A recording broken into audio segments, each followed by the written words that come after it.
Hi everyone, my name is Robon Edwards. I graduated from major in high school and attended the LISD Tech Center, Lenawee Intermediate School District. I am super excited to share a little bit with you guys today on my story and my journey. Like I said, so I graduated from major in high school. When I was in high school, the number one question was, well, what do you want to be when you grow up, right? And that was like asking, what is a black hole? I had no idea, So for me to choose at such a young age what kind of career I wanted to do was nearly impossible, right? And then to invest all that time going to school or going to the trades and things like that. So what I did, I realized that the LISD offered something that was really unique and something that's special, right? They offered an opportunity for you to learn about a career field while still in high school, and I took advantage of that right away. And through mentorship, through teachers in high school, I found out that civil engineering was the route that I wanted to go. MDOT actually had their track program integrated into the high schools, and that program showed to me that civil engineering is an option, right? And so at Adrian High School, I decided to take the engineering design and CAD class at the LISD Tech Center because I really wanted to find out more about engineering and specifically more about civil engineering as well. And so I found that civil engineering was one of those things that everyone needs, right? And so a lot of people at school, they wanted to be a doctor or a lawyer or all those things, right? Because they wanted to help people. Well, I wanted to help people too, but I don't really have steady hands, and being a doctor, like blood, no thanks, right? So civil engineering was the route because everyone uses roads, everyone needs water, they need sewer, they need bridges to get to point A to point B, and that is literally what drives America, is our infrastructure, right? All around the world, it's what connects people. That's how you get to point A to point B. Airports, bridges, dams, you name it, civil engineers have to touch it, right? Including the building that you're in right now.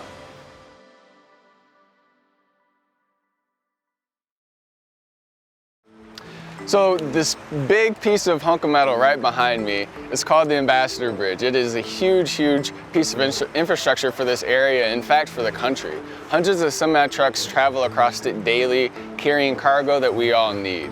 Now, how does something like this come about, right? Is it a doctor that built this or a lawyer? No, not even a race car driver, although I'm sure they would love to drive across it. It's actually engineers, right? And not just civil engineering, but mechanical engineers, electrical engineers, transportation engineers, environmental engineers, right? All of these people work together to create this one piece. And so the reason why I bring that up is because the engineering design and CAD class at the Tech Center touches all of those points, right? And so as someone who was really young in high school, not knowing what type of engineering I wanted to do, this class helped me focus and narrow that down by learning a little bit about each one of those degrees of engineering. And that's what helped me out a lot, because through that process, that's where I fell in love with what engineering is. And so, I knew that I wanted to help people. And so that's the first thing, is identifying that problem. Well, people need help in every way, right? And so specifically civil engineering, people got to get to point A to point B the fastest and the most efficient, right? And then with that, how does that infrastructure last for more than just one day, right? And then how can you maintain that traffic that currently use that piece while working right alongside of it? Sometimes it is most of the time it is very dangerous and very complicated. However, the things that I learned in this class really helped me when I came out here into the field. For example, it helped me network, because networking is probably one of the most important tools that anyone can have, especially an engineer. Taught me how to network, taught me how to communicate. Notice a couple of these things have nothing to do with math. I'm very bad at math, right? Taught me how to network, communicate, taught me how to lead and organize a team, right? To accomplish a goal. And so an example of that is, this class is so complex that it's really competitive. And so we competed not just, you know, students in the class, but we competed against students in the state as well as the nation.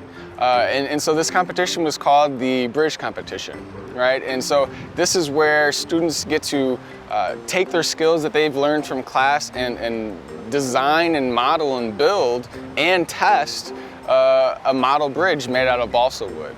And so I was really lucky to compete in this 2 years. The first year we competed, and it was a lot of growing pains, right? It was something that I wasn't really familiar with. However, I just stuck to the process that Miss Benson taught, right? The engineering design process.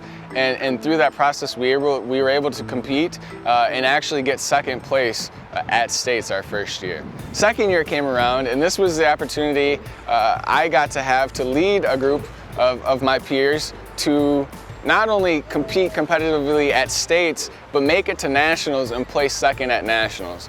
Now, if you remember, I mentioned something about networking, and this is where it's really important. At Nationals, you got to meet the creator of Bentley MicroStation, who, you know, is very high touch, right? He's very hard to reach. So to be able to network with him, because, you know, we used his software to design our bridge, was really cool.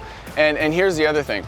You know, civil engineering has to do a lot with transportation, right? So you might have heard something called Department of Transportation. Well, each state was represented there by their head department, right? And so we got to network with those people and pick their brains on some of the big projects that were coming, not just to Michigan, but all around the world, all across the state. The other thing is learning how to sell yourself, right? Well, what do you mean sell yourself? You know, I'm in engineering, what do I have to sell? I'm not gonna sell a piece of brick to you, but really you have to sell yourself. And so really, everyone has to do that, not just engineers, but doctors, lawyers, athletes, politicians, everyone, because everyone, in order to get a job, is gonna have to get through an interview, right? And so this class, we also competed in the BPA, which is Business Professionals of America, something that is very competitive, right? And so I was able to practice many times in the classroom how to conduct an interview, right? How to create a portfolio. In high school, you know, you're doing art classes and gym classes, this and that, but this is when we really got to dive into, you know, practicing those skills that are going to take you to the next level, to college and beyond. And so I was able to develop a portfolio. Right? What's a portfolio? I have no idea, right? A portfolio is something that you know, you can only develop when you have a bunch of experience in a certain field, right? And so that can come from, you know, different projects that you've created, maybe teams that you've led, characteristics that you've developed, networking skills, right? So all of these things go into this binder, and it's a portfolio of you, of your professionalism, of the things that you can do, right? And so this is something that you'll take and you go to a possible employer and you conduct an interview, right? And again, remind you, this is all in high school, right? We're going 2 levels above, all right? And so taking this portfolio is just only gonna take you 3 steps higher than everyone else, right? You're gonna be able to, 1, not be nervous in that interview. You're gonna be able to speak fluently. You're gonna be able to present like I am to you guys right now. All of these things aren't necessarily taught in high school to the degree of detail that engineering design and CAD does. And so engineering design and CAD had many modules to it. It didn't just touch base on civil engineering or mechanical engineering, right? It touched base on all of those skills that all engineers use, right? Like manual drafting, like measurements, like design, being able to design your own electric boat motor, being able to design your own item, and then being able to 3D print that right in the classroom. And so that sounds really cool, but it's actually really complex, right? First you have to learn how to use the right terminology, because you have to communicate with your peers and to the instructor what your end goal is, because you don't just take a fishing pole and reel it out there and hope to catch something. Everything's planned, right? And so again, we're following that design process. Sometimes you're gonna have to think outside of the box, and so when we were able to product design our own item, it was really, really cool because we were able to take all those the things that we learned in class, like manual drafting and blueprints, right? We were able to take that and apply it to something that we find personal, right? It could be anything. For example, it could be a car, right? A little model car, okay? This is something that seems pretty simple. Everyone knows it has 4 wheels, it has 2 doors, 4 doors, right? And windows all around. Well, what if my design is different from what you're thinking about, right? And how do I communicate that? Well, that's where the blueprints come in. I had no idea what blueprints were, or even how to create them, nor how to read them, right? But this class teaches you the industry standard that every professional uses. MDOT, everyone, right? And so being able to take that knowledge and then apply that to where I am here today, standing right here next to the Ambassador Bridge, has been very, very helpful.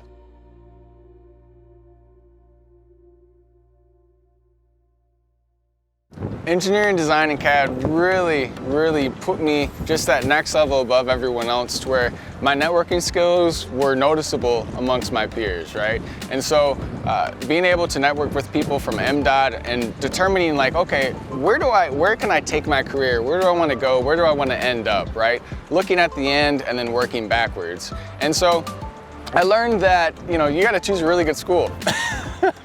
And so I learned about Michigan Tech, Michigan Technological University. And so what's really cool about that school is it's a competitive engineering school. Very difficult to get in, and it's very highly sought after by employers. And so because I was going to Michigan Tech, the career fair there was so awesome that I was able to just knock out that first impression, right? Because, you know, from engineering, design, and CAD, when you had to sell your portfolio, I was able to take those skills and apply it to real life outside of the classroom. And so with really good mentorship from Miss Benson, the instructor of engineering, design, and CAD, I was able to just keep on practicing, okay, how can this interview go, right? And so once I was able to nail that interview, I was able to obtain a job with H&TB here in Detroit as a highway design engineer. And so when I was, my first 2 years in college, I was actually working all year round, by my choice, working on projects that are some of the biggest in the state, like I-94 modernization project, 375 reconfiguration, all these huge projects. And so I was able to learn a lot of those highway, you know, design skills inside there. And then a few years later, I was like, well, you know, how can I take this career even further? Like, what kind of knowledge do I need to gain? And so again, I went to Miss Benson, and she was like, well, you know, you're really good with like the manual drafting and all that thing, but what is it like being out in the field, your boots on the ground, right? And so I was like, oh, you're right. Like, those are 2 totally different things. And so that's where I was able to work with H&TB, and I was able to compete for a position working on the largest infrastructure project in North America, the Gordie Howe International Bridge right here in Detroit, right behind me.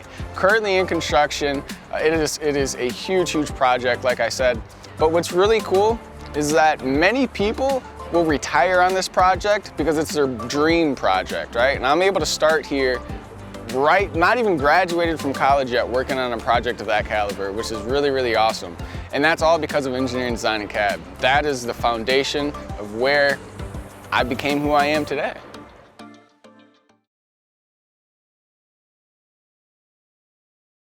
Everyone needs engineering. Engineering touches everyone in some way, and so that's how I ended up here today. But I wouldn't be here if it wasn't for all the mentors that I've had along the way. And one of the best is Miss Benson, the instructor of engineering, design, and CAD. She's someone that I still stay in contact to this day. She's helped me every step of the way, from, you know, deciding what that next step should be, figuring out, you know, who should I get in contact with, and really, you know, focusing on, okay, what's that end goal? What's my dream? Okay, and how can we work backwards from there to accomplish it?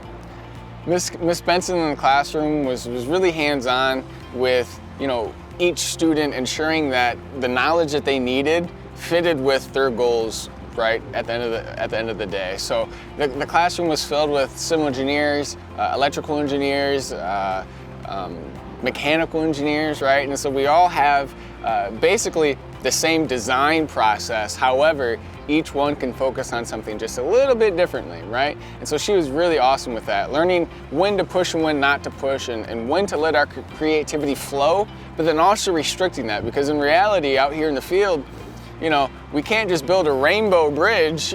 There's limitations and restrictions on everything. So she was really, really awesome with that.